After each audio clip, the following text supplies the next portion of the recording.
we have new listeners who maybe don't know what you do and how you work.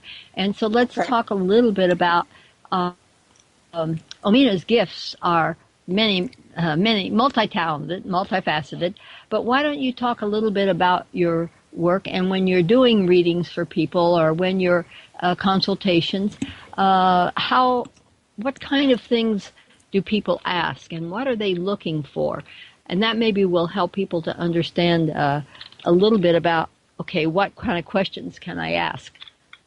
Well, I think that, well, I'll just say for the listening audience that may not have heard me before and haven't need to be reminded, I'm a clairvoyant and a spiritual medium and a soul historian.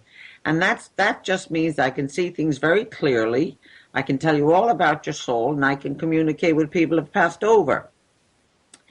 In a lot of the problems that people discuss are everyday problems, patterns in their lives, wondering why do they keep repeating them, especially in relationships, and they get clarity on that, and oftentimes it's because they've made absolute decisions in past lives and in this lives that get them stuck. So my job is to help them get unstuck, so I provide the information with that, and I do attitudinal adjustments. I help them look at things from a different angle, and then they're able to see it a little more clearer in terms of how they're going to handle the same situation that they might be in. And I educate them about responding and reacting. And, which do you do? Do you respond or do you react? And make them aware of that. So I make them aware of a lot of things while I'm giving them the information. And, of course, I always get the test questions, and I always smile when I get them. And, of course, the resistance is there, and the walls are up, so I see them, and I ask them to bring them down. And they do, because one of the things, I'm not going to go somewhere in their history without their permission. And my ethics around the whole thing is, if they want to talk to somebody that's alive on the earth and they're having problems with, I bring in that person and ask them their permission. I actually did this evening about someone that asked about someone in their lives or very close to them. Well, this young woman came in and said, absolutely not, you can't talk about me. If she wants to know about me, she can talk to me herself. And, of course, the other person on the end of the phone just laughed, because that's very true. That's their relationship.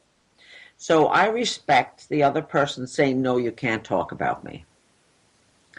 But let's say I can talk to you, whoever might be asking that question, how they relate to that person. And the other thing is expectations. People have to check out, are your expectations realistic or are they idealistic? Idealistic expectations will always leave you disappointed. Realistic ones, you might get a better chance of negotiating through things if you bring down the expectation to a more realistic level to the other person's ability to meet them. So it's really a basket of human, I want to say human joy, human suffering, human confusion. Confusion comes when we don't know how to make a decision. And if you're confused, stand back, take a look at it, ask yourself what's confusing. Sounds simple, and I'm not saying it's that simple, because it's work. Like I said before, if you don't grow, you go.